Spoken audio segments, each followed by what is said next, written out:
Hey, what's going on YouTube? I was just sitting here reading some stuff about the shutdown. I keep hearing all this stuff about government shutdown, so I was kind of curious for myself what agencies it affects and what's going on. And I was really kind of curious about people that are on some type of food aid, like food stamps, WIC, all these people that need some type of assistance to get food.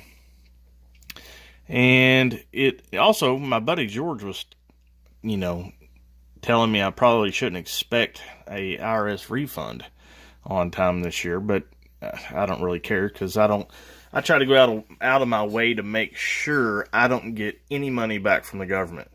I don't like giving them more than they need, and I don't like them making money off my money. So I always try to break even come tax time. I don't want anything back, and I don't want to give them anything extra. But anyway, here, this is the New York Times.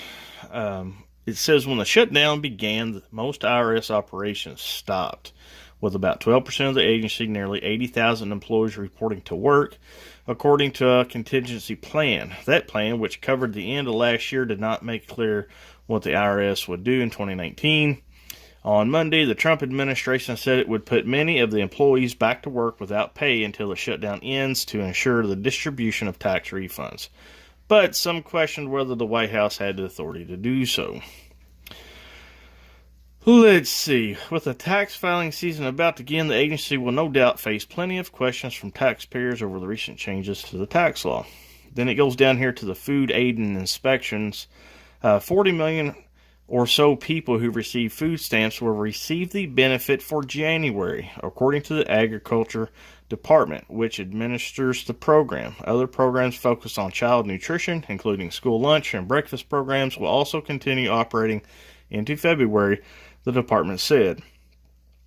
Food assistance programs for women, children, and infants, and for people on Native American reservations can continue to operate at the state and local level, depending on what funding remains, but federal funding for those programs is suspended until the shutdown ends, the department said. I haven't got this far.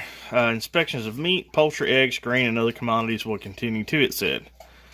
So, my question is, if the shutdown continues for longer than expected, what are these people that rely on food stamps and all this food aid and all these programs, what are they going to do, like in the big cities, when they can't get any more? It's kind of interesting, kind of sad. I know there's a lot of people out there that really need help, and it's they need help.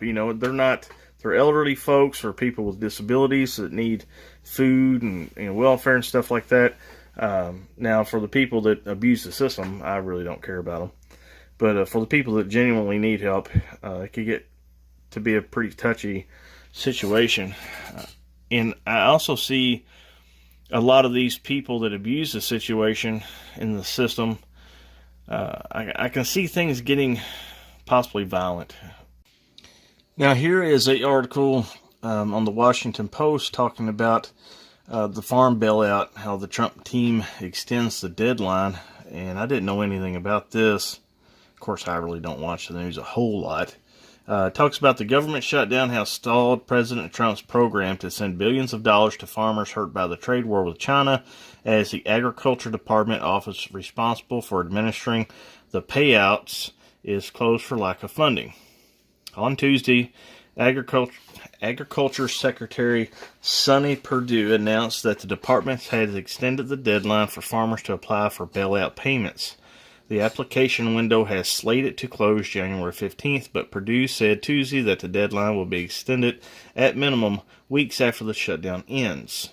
The extension is one of a string of actions taken by the administration to limit the pain inflicted by the federal shutdown.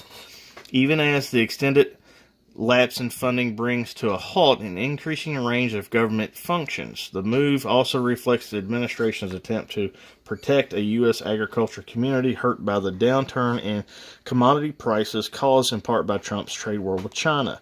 Soybean production counties went for Trump by a margin of more than 12%, a Washington Post analyst last year found. The shutdown caused the Agriculture Department to run out of money December 28th to keep farm service agencies open. Using existing funds, we were able to keep the FSA offices open as long as possible, but unfortunately had to close them when funding ran out, Purdue said in a statement. We will therefore extend the application deadline for a period of time equal to the number of business days FSA offices were closed once the government shutdown ends. Now, my question is, how is this going to affect food prices? You know, soybean is used in all kinds of things. There's probably things we don't even know soybean makes or soybean is used in. It could affect a lot of things. So, what I'm asking is, could food prices go up considerably in a relatively quick period of time? I'm asking because I don't know. Is that reason to turn up the prep knob to, 8 or 9 maybe? Possibly short term. I think people need to get after it, and you just don't never know what's going to happen. The world is a strange place. This country has been... There's so many things behind the scenes going on with this country.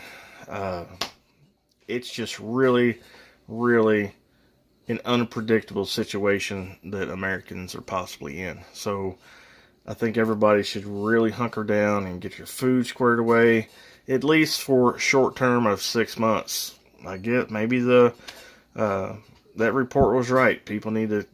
Was it Department of Homeland Security need to have at least 6 months of food, and water, supplies, and stuff like that on hand?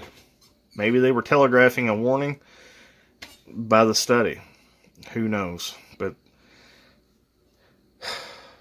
I know I don't know, and it kind of makes me nervous. So I think everybody else should kind of get after it, because you just don't know. With the economy, all these top secret documents and all this stuff going on with Q, and it's so much information it makes my head just spin. So I just wanted to show you guys these articles. What do you all think? What are you all doing? Leave me your feedback. You'll help me learn something, or help me think of some things I maybe need to start preparing for. So I think that's it, guys. So you all have a good night, and I'll talk to you later.